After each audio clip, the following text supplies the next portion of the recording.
Kembali di NTV Election, pemirsa, dalam rapat kerja perdana Komisi 13 DPR bersama Kementerian HAM, Natalius Pigai langsung dicecar terkait permintaannya untuk anggaran 20 triliun program kementerian. Ketua Komisi 13 DPR Willy Aditya menyayangkan fokus program restrukturisasi yang dipaparkan Pigai adalah salah alamat. Dalam rapat kerja perdana Komisi 13 DPR bersama Kementerian HAM, Natalius Pigai merinci program yang diusungnya di mana fokus pemaparan lebih pada strukturisasi kementerian dan program berbasis pedesaan. Namun usai rapat, Natalius Pigai langsung menghindari awak media yang berusaha mengonfirmasi terkait program kerja tersebut. Tadi kita lihat kayaknya anggota komisi ini tidak setuju dengan Sementara Ketua Komisi 13 DPR RI Willy Aditya mengatakan tujuan dari rapat dengar pendapat ini untuk mengetahui apa sebenarnya yang menjadi fokus atau ranah pekerjaan Kementerian HAM, mengingat masalah hak asasi manusia sangat luas dan kompleks. Willy pun menyayangkan paparan Pigai yang justru dianggap salah alamat. Luas sekali, jadi yang kita ingin kejar, yang kita ingin dalami dari Pak Pigai tadi adalah ini mau fokus di mana. Tuh.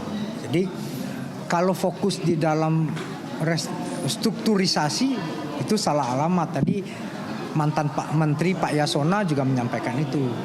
Lebih baik kita fokus kepada misalnya hari ini peringkat dari Indonesia dalam penegakan HAM masih nomor sekian ya. Bagaimana mengupgrade itu, di mana letak kekeliruannya? Itu kan bicara metodologi piranti.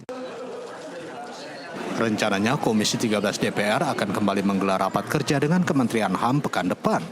Diharapkan Kementerian HAM sudah lebih fokus dalam menjabarkan ranah dan tupoksinya. Undang lagi Pak Pigai untuk kemudian focusingnya di mana.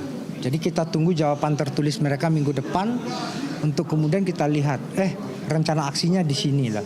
Nah gitu. Tapi rambu-rambunya kan tadi sudah jelas. Jangan kemudian lebih besar pasak daripada tiang.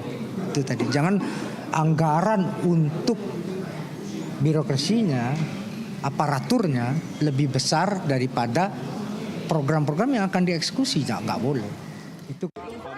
Dalam rapat perdana ini, Natalius Pigai juga sempat menyatakan tidak menyusun target program 100 hari kerja karena pihaknya memiliki program kondisi darurat yang disebutnya fokus membangun rakyat bangsa dan negara selama 5 tahun ke depan.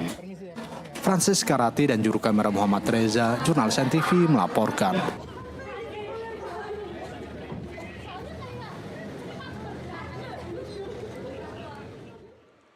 Ya, senada dengan Ketua Komisi 13, mantan Menteri Hukum dan HAM Yasona Lawli pun meminta Menteri Hak Asasi Manusia Natalius Pigai untuk lebih realistis terkait keinginannya untuk memiliki anggaran 20 triliun rupiah. Yasona yang kini menjabat sebagai anggota Komisi 13 DPR dari fraksi PDI Perjuangan menilai permintaan Pigai harus dikaji kembali sebab kondisi APBN yang terbatas. Pernyataan ini disampaikan Yasona saat rapat perdana Komisi 13 DPR bersama dengan Menteri HAM di Kompleks Parlemen. Yasona mengapresiasi semangat Pigai.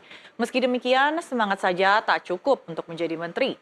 Realitanya masih banyak pekerjaan rumah terkait hak asasi manusia, maksud kami, yang perlu diselesaikan, terutama kasus pelanggaran HAM berat. Yasona menyarankan agar Kementerian HAM bisa bekerja sama dan berkoordinasi dengan lembaga dan kementerian lainnya, serta membuat ulang fokus program dan keperluan anggaran dengan lebih rinci.